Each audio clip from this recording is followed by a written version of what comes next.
And this last extension was in 2022. This is the ఇంత dangerous గా ఉంటే how will people go see this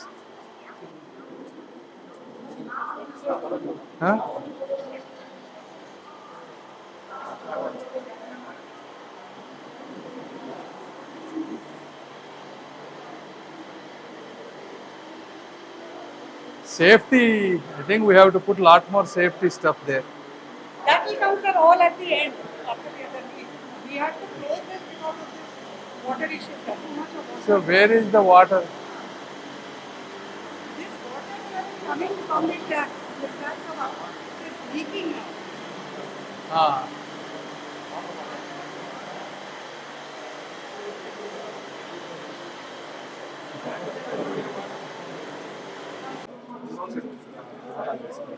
So only the 7 is leaking. This, you see the moisture is coming. See, waterproofing proper cheyaledu. See, even this one is leak.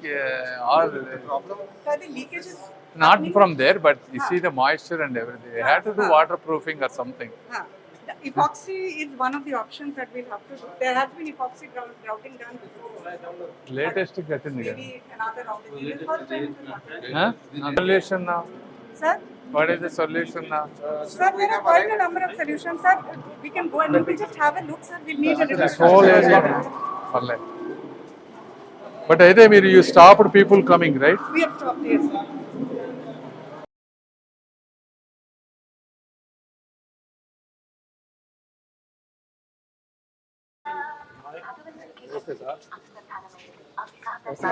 Yeah?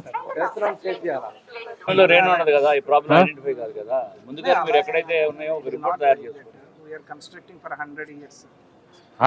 ప్రధానమంత్రి మోదీ గారు railway stations కూడా ఎయిర్పోర్ట్లు ఎలా ఉన్నాయో అంత అద్భుతంగా కట్టాలి అని చెప్పి ప్రతి రైల్వే స్టేషన్కి డిపెండింగ్ ఆన్ ఆ రైల్వే స్టేషన్ దాన్ని బట్టి అమృత్ భారత్ రైల్వే స్టేషన్ తీసుకొని 50 నుంచి 100 కోట్లు ఈ విధంగా ఫండింగ్ ఇస్తూ ఉన్నారు. అయితే ఇక్కడ పడినటువంటి భారీ వర్షాలకి ఈ మధ్య కట్టినటువంటి మన స్టేషన్లో కూడా లీక్స్ వచ్చినాయి. వాటర్ లీక్ కూడా హెవీగా ఉంది అక్కడ. ఏదైనా గబక్కన పెద్దవాళ్ళు నడుచుకుంటా వెళ్తే పడితే ఫ్రాక్చర్లు అయిపోతాయి. సో అందుకని ఎందుకు ఈ విధంగా కొన్ని ఈ మధ్య కట్టినవి కూడా ఈ విధంగా లీక్స్ వస్తున్నాయని చెప్పి కొన్నేమో ఓల్డ్ వర్క్స్, కొన్ని ఈ మధ్య చేసినాయి విజిట్ చేయడానికి అని వచ్చాం. ఇందులో రకరకాల కారణాలు చెప్తా ఉన్నారు. ఒకటి అక్కడ రైల్వే ట్రాక్ దగ్గర డ్రైనేజ్ బ్లాక్ అయిందంటున్నారు. ఒకటేమో అనుకున్న దానికంటే టూ మచ్గా వర్షాలు పడ్డాయని చెప్తా ఉన్నారు. బట్ ఏదైనా ఓవరాల్గా ఏమనిపిస్తుందంటే అధికారులు కూడా ఇప్పుడు వీళ్ళు ఉన్న వాళ్ళంతా వీళ్ళకి సంబంధం లేదు, వీళ్ళంతా కొత్త వాళ్ళు. ఇప్పుడు లాస్ట్ టైం ఆ వర్కులు చేసిన అధికారులు చాలామంది రిటైర్ అయిపోయారు రైల్వే నుంచి. కాంట్రాక్టర్, ఓల్డ్ కాంట్రాక్టర్ ఎక్కడ ఉన్నారు. లాస్ట్ టైం కూడా నేను ఒకసారి వచ్చినప్పుడు నాకు అప్పుడు కూడా కొద్దిగా లీక్స్ అనిపిస్తే నేను యాక్చువల్గా విజిలెన్స్కి రాశాను, రైల్వే మినిస్టర్ గారికి విజిలెన్స్కి కంప్లైంట్ చేశాను. విధంగా ఇంతంత మనం కోట్లు పెట్టి ఖర్చు పెడుతున్నాము, పూర్ క్వాలిటీ వర్క్స్ జరుగుతూ ఉన్నాయి అక్కడ ఇక్కడ చేయమని. వాళ్ళు యాక్షన్ తీసుకుంటున్నారు. మళ్ళీ ఇప్పుడు కూడా ఇదే విధంగా వర్క్స్లో కొంచెం వీక్గా కనిపిస్తూ ఉన్నాయి. మరి దీనికి అన్నిటికీ ఏంటి సొల్యూషన్స్? కాంట్రాక్టర్స్, పాత కాంట్రాక్టర్ని పిలిచి చేస్తారా, లేకపోతే మళ్ళీ కొత్తగా టెండర్స్ వేసి చేయాలా? మున్సిపల్ కార్పొరేషన్లో కొన్ని బ్లాకేజెస్ ఉన్నాయన్నారు, అవి మేము టేకప్ చేస్తాం మా రెస్పాన్సిబిలిటీగా తీసుకొని.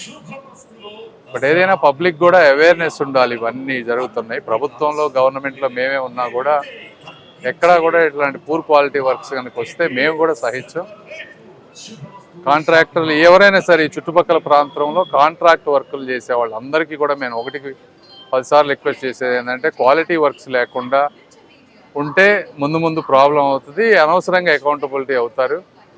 దయచేసి క్వాలిటీ వర్క్స్ చేయండి అని మీ అందరికీ మనస్ఫూర్తిగా కోరుకుంటా ఉన్నాను దీని ద్వారా. Thank you.